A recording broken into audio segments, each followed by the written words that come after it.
BJP ರಾಜ್ಯಾಧ್ಯಕ್ಷ ನೇಮಕ ಪ್ರಕ್ರಿಯೆ ಹಿನ್ನೆಲೆ ಬಿಜೆಪಿ ಪಾಳೆಯದಲ್ಲಿ ತೀವ್ರಗೊಂಡ ಕುತೂಹಲ. ದೆಹಲಿಯಲ್ಲಿ ಅಮಿತ್ ಶಾ ಭೇಟಿ ಮಾಡಿದ ಸೋಮಣ್ಣ. ಶಾ ಭೇಟಿ ಮಾಡಿ ಸೋಮಣ್ಣ ಮಾತುಕತೆ.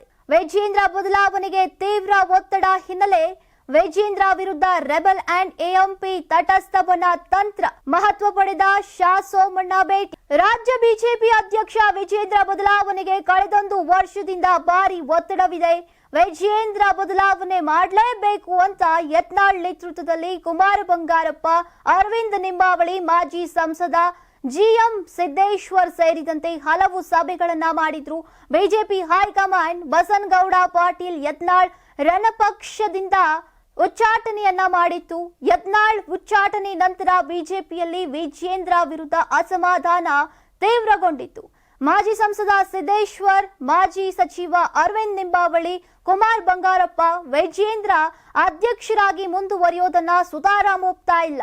ಈ ನಡುವೆ ತಟಸ್ಥ ಬಣ ಅಂತ ಗುರುತಿಸಿಕೊಂಡ್ರೂ ಕೂಡ ಸಂಸದ ಡಾಕ್ಟರ್ ಕೆ ಸುಧಾಕರ್, ಮಾಜಿ ಸಿಎಂ ಹಾಗೂ ಸಂಸದ ಬಸವರಾಜ ಬೊಮ್ಮಾಯಿ, ಶಾಸಕ ಅರವಿಂದ್ ಬೆಲ್ಲದ್, ಸಿಟಿ ರವಿ ಸೇರಿದಂತೆ ಬಿಜೆಪಿಯ ಅರ್ಧಕ್ಕಿಂತಲೂ ಹೆಚ್ಚು ನಾಯಕರು ವಿಜೇಂದ್ರ ಬದಲಾವಣೆಗೆ ಒತ್ತಡವನ್ನ ಹಾಕ್ತಿದ್ದಾರೆ.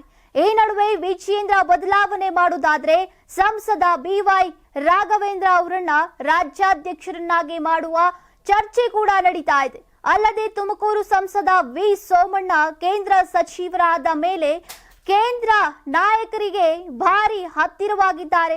ವಿಜೇಂದ್ರ ಪರವಾಗಿ ದೆಹಲಿಯಲ್ಲಿ ಲಾಬಿ ಮಾಡೋಕೆ ಯಾರೂ ಇಲ್ಲ. ಕೇಂದ್ರ ಸಚಿವ ಪ್ರಹ್ಲಾದ್ ಜೋಶಿ ಹಾಗೂ ಪ್ರಭಾವಿ ನಾಯಕ ಸಂತೋಷ್ ಜಿ ಕೂಡ ವಿಜೇಂದ್ರ ವಿರುದ್ಧವಾಗಿದ್ದಾರೆ. ಈ ಹಿನ್ನೆಲೆ ರಾಜ್ಯಾಧ್ಯಕ್ಷರಾಗಿ ವಿಜೇಂದ್ರ ಮುಂದುವರಿಯೋದು ಬಹುತೇಕ ಡೌಟ್. ಹೀಗಾಗಿ ಬಿಜೆಪಿ ಹೈಕಮಾಂಡ್ ಯಾರನ್ನ ರಾಜ್ಯಾಧ್ಯಕ್ಷರನ್ನಾಗಿ ನೇಮಕ ಮಾಡುತ್ತೆ ಅನ್ನೋದು ಬಹಳ ಕುತೂಹಲ ಕೆರಳಿಸಿದೆ.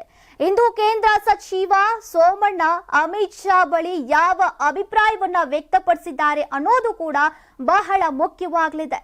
ಸೋಮಣ್ಣ ಸಹ ವಿಜೇಂದ್ರ ಮುಂದುವರಿಯೋಕೆ ವಿರೋಧವಿರುವಂತಹ ಹಿನ್ನೆಲೆ ಹೊಸ ಅಧ್ಯಕ್ಷರು ಯಾರಾಗ್ತಾರೆ ಅನ್ನುವ ಕುತೂಹಲ ಹೆಚ್ಚಾಗಿದೆ. ನಮ್ಮ ಕರ್ನಾಟಕ ರಾಜ್ಯದಲ್ಲಿ ಕಳೆದ ವರ್ಷದ ನೀಟ್ ಮತ್ತು ಐಐಟಿ ಜೆಇಇ ಪರೀಕ್ಷೆಯಲ್ಲಿ ಸಾವಿರಾರು ಉಚಿತ ಮೆಡಿಕಲ್ ಹಾಗೂ ಐಐಟಿ ಸೀಟ್ಗಳನ್ನು ನೀಡಿರುವ ನಮ್ಮ ಹೆಮ್ಮೆಯ ಎಕ್ಸೆಲ್ ಅಕಾಡೆಮಿಕ್ಸ್ ವಿದ್ಯಾಸಂಸ್ಥೆಯಾಗಿದೆ.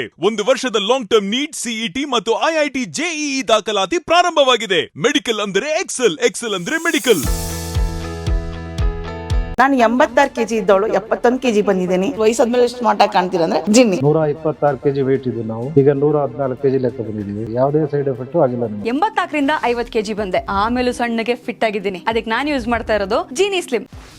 84ರಿಂದ 50 ಕೆಜಿ ಬಂದೆ. ಆಮೇಲೆ ಸಣ್ಣಗೆ ಫಿಟ್ ಆಗಿದ್ದೀನಿ. ಅದಕ್ಕೆ ನಾನು ಯೂಸ್ ಮಾಡ್ತಾ ಇರೋದು ಜೀನಿ ಸ್ಲಿಮ್. ಸಣ್ಣ ಆಗಕ್ಕೆ ಜೀನಿ ಸ್ಲಿಮ್ ಯೂಸ್ ಮಾಡದೆ ಹೆಲ್ದಿನೂ ಅದೇ. ನೀವು ಸಣ್ಣ ಆಗ್ಬೇಕಾ, ಹೆಲ್ದಿ ಆಗ್ಬೇಕಾ?